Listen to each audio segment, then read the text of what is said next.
قبول کر لے اور ان سب کو اپنی راہ دکھا۔ ہم ہر وقت لوگوں سے توقع کرتے رہتے ہیں، لوگوں کو بتاتے ہیں، کتنی مرتبہ اللہ کی طرف رجوع کرتے ہیں، لوگ سنتے ہیں یا نہیں سنتے، پھر بھی ہم کوشش کرتے ہیں کہ اپنی دکھ تکلیف مشکل پریشانیاں اپنے لوگوں کو سنائیں، بتائیں۔ اگر وہ سن بھی لیں تو وہ ان کا حل تو نہیں کر سکتے، کیونکہ کوئی بھی انسان کسی بھی چیز پر قدرت نہیں رکھتا۔ ہر شے پر قادر صرف اور صرف اللہ پاک کی ذات ہے۔ ہر مشکلات اور پریشانیوں کا حل صرف اللہ پاک کے پاس ہے۔ تو ان تمام اوقات مواقع پر ہمیں چاہیے کہ سب کچھ چھوڑ کر صرف اللہ پاک کی طرف متوجہ ہوں، اور یاد رکھیے جب تک اللہ پاک کی طرف متوجہ نہیں ہوں گے مسائل کبھی بھی حل نہیں ہو سکتے، کئی سال لگ جائیں حل ہی نہیں ہو سکتے جب تک اللہ پاک سے رجوع نہ کریں۔ تو میں آپ سے ہر ایک سے یہی تاکید کرنا چاہوں گی، ریکویسٹ کرنا چاہوں گی، جو بھی آپ کو زندگی میں مشکلات اور پریشانیاں پیش آئیں، ان سب کو دل میں لا کر رو کر اللہ پاک کی قدرت، اس کے ملک اور اس کی توحید کا واسطہ دے کر اسی سے دعا کیجئے کہ اللہ پاک آپ ان مشکلات کو حل کر دیجئے۔ دل سے اللہ کو پکاریے تو پھر آپ دیکھیے گا مسائل کس طرح اور کتنی جلدی حل ہو جاتے ہیں، کیونکہ ہر شے پر صرف اور صرف اللہ پاک کی ذات قادر ہے، اس لیے جو قادر ہے اسی کو پکاریے۔ میں ہمیشہ اس بات کو سوچتی ہوں کہ اللہ پاک اس وقت کیا سوچتا ہوگا، کیا کہتا ہوگا کہ کام تو میں کر سکتا ہوں، بتا یہ لوگوں کو رہا ہے یا رکھی ہے جو کسی بھی چیز پر قدرت نہیں رکھتے، سب کچھ تو میرے اختیار میں ہے، اور دیکھ یہ لوگوں کی طرف یا یہ دیکھ لوگوں کی طرف رہی ہے۔ مثال کے طور پر جیسے ہمیں سخت پانی کی پیاس لگی ہو اور جس کے پاس پانی ہو اس کو چھوڑ کر باقی سب سے پانی مانگتے رہیں کہ ہمیں پانی پلا دو، جن کے پاس پانی ہے ہی نہیں تو وہ ہم کو کیسے پانی پلا سکتے ہیں؟ بالکل اسی طرح بندوں کے ہاتھ تو کچھ بھی نہیں ہے، پھر ہم کیوں اپنی مشکلات اور پریشانیاں ان کو بتائیں؟ بلکہ اس کی جگہ اگر ہم اللہ پاک کی طرف راغب ہوں، اللہ پاک کی طرف متوجہ ہوں اور پورے دل سے اللہ پاک کو پکاریں اور کثرت سے اللہ پاک کا ذکر کریں تو ہماری ہر مشکل اور مصائب کا حل دنوں میں ہو جائے گا۔ تو یوم عرفہ کے دن کثرت سے جو آپ کو ذکر کرنا ہے اور کرتے رہنا ہے وہ یہی دعا ہے، لا الہ الا اللہ وحدہ لا شریک لہ لہ الملک و لہ الحمد وہو علی کل شیء قدیر۔ پھر اس کے بعد اللہ پاک سے اپنی دعائیں کیجئے، جو پریشانیاں ہیں بیان کیجئے اللہ پاک کے سامنے، تاکہ آپ کی مشکلات اور مصائب حل ہو سکیں۔ اللہ پاک فرماتا ہے یوم عرفہ کے دن آج اتنے گناہ لے کر آؤ جتنے بارش کے قطرے ہیں، یعنی اتنے ڈھیر سارے گناہ لے آؤ جتنے بارش کے قطرے ہیں، اتنے گناہ لے کر آؤ جتنے ریت کے ذرے ہیں، اتنے گناہ لے کر آؤ جتنے درختوں کے پتے ہیں، اتنے گناہ لے کر آؤ جتنے گردش ایام، یعنی جب سے ٹائم شروع ہوا ہے اربوں سال پہلے ٹائم شروع ہوا تھا اس دن سے آج تک جتنے دن رات بنے ہیں اس کے برابر گناہ لے کر آؤ، اس سارے مجموعے کے برابر گناہ لے کر آؤ، آج میں معاف کرنے کے لیے آیا بیٹھا ہوں۔ تمہارے دو بول معافی کا منتظر ہوں، دل سے معافی مانگ لو، میں سارے گناہ معاف کر دینے والا ہوں، میں سارے گناہ معاف کر دوں گا۔ تو اس سے یہ ظاہر ہوتا ہے کہ یوم عرفہ کے دن ہمیں چاہیے کہ اللہ پاک سے اپنے گناہوں کی معافی مانگتے رہیں اور زیادہ سے زیادہ استغفار کریں، اور جو پیارے نبی حضرت محمد صلی اللہ علیہ وآلہ وسلم نے یوم عرفہ کی دعا بتائی ہے اس کو مسلسل پڑھتے رہیں۔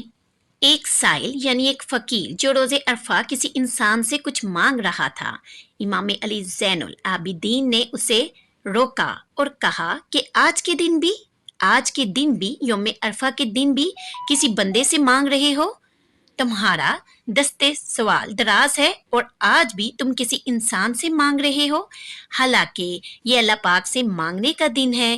اللہ پاک مالک ہے، رازق ہے، خالق ہے، دینے والا ہے، اور پھر امام نے فرمایا کہ آج وہ دن ہے جس دن اللہ کی رحمتیں، اللہ کی عنایتیں غور سے سنیے گا اور توجہ فرمائیے گا۔ آج وہ دن ہے جس دن اللہ کی رحمتیں اور اللہ کی عنایتیں ان بچوں پر بھی پہنچتی ہیں جو ابھی یعنی جن کی ابھی ولادت بھی نہیں ہوئی، جو ظاہری طور پر ابھی اس دنیا میں نہیں آئی، تو ابھی تک اپنی ماؤں کے شکنوں میں ہیں۔ فرماتے ہیں وہ بچے بھی خدا کی رحمتوں اور برکتوں کے مستحق ٹھہرتے ہیں، لہٰذا آج کا دن یعنی یوم عرفہ کا دن بڑی برکت والا دن ہے، استغفار کرنے والا دن ہے۔ جتنی دعائیں کی جائیں کم ہے۔ یہ وہ دن ہے جس دن زیادہ سے زیادہ دعائیں کرنی چاہیے اور استغفار کرنا چاہیے، لہٰذا اس دن کو ضائع مت کیجیے، اس دن کو ضائع نہ ہونے دیں، زیادہ سے زیادہ اللہ پاک کی عبادت کریں۔ قرآن مجید میں اس دن کی عظمت کا ذکر کیا گیا ہے۔ ترجمہ: قسم ہے برجوں والے آسمان کی اور اس دن کی جس کا وعدہ دیا گیا ہے، اور حاضر ہونے والے کی اور جس کے پاس حاضر ہوا جائے، و شاہدین و مشہود۔ مشہود سے مراد عرفہ کا دن ہے جس میں سب لوگ ایک جگہ پر حاضر ہوتے ہیں۔ یہاں اللہ پاک نے 3 چیزوں کی قسم کھائی ہے۔ ایک، برج کی بڑے بڑے برجوں کی قسم کھائی ہے جو اللہ کی قدرت، نشانیوں میں سے بڑی نشانی ہے۔ دوسری، قیامت کے دن کی، وہ دن جس کا وعدہ کیا گیا ہے۔ اور تیسرے، حاجیوں کی اور جو عرفہ کے میدان میں حاضر ہوں، یہ بھی اللہ کی نشانیوں میں ایک بڑی نشانی ہے۔ ان سب سے یہ بات بڑے اچھے طریقے سے واضح ہوتی ہے کہ یوم عرفہ کا دن بڑی فضیلت، بڑی برکت والا دن ہے۔ اس دن زیادہ سے زیادہ عبادت کرنا چاہیے، اللہ پاک سے اپنے گناہوں کی استغفار یعنی معافی مانگنی چاہیے۔ یوم عرفہ کے دن روزہ رکھنے کی بڑی فضیلت ہے، اس لیے آپ سب سے گزارش ہے کہ یوم عرفہ کے دن کوشش کریں زیادہ سے زیادہ عبادت کرنے کی، اور یوم عرفہ کے دن کی دعا کی جس کا ذکر پیارے نبی نے فرمایا ہے، یعنی یوم عرفہ کے دن کی سب سے افضل دعا یہ ہے: لا الہ الا اللہ وحدہ لا شریک لہ لہ الملک ولہ الحمد وہو علی کل شیء قدیر۔ امید کرتی ہوں آپ سب کو یہ ویڈیو پسند آئے گی۔ میری آپ سے مؤدبانہ گزارش ہے اپنی دعاؤں میں مجھے بھی یاد رکھیے گا۔ ملتی ہوں پھر نئی ویڈیو کے ساتھ۔ اللہ حافظ۔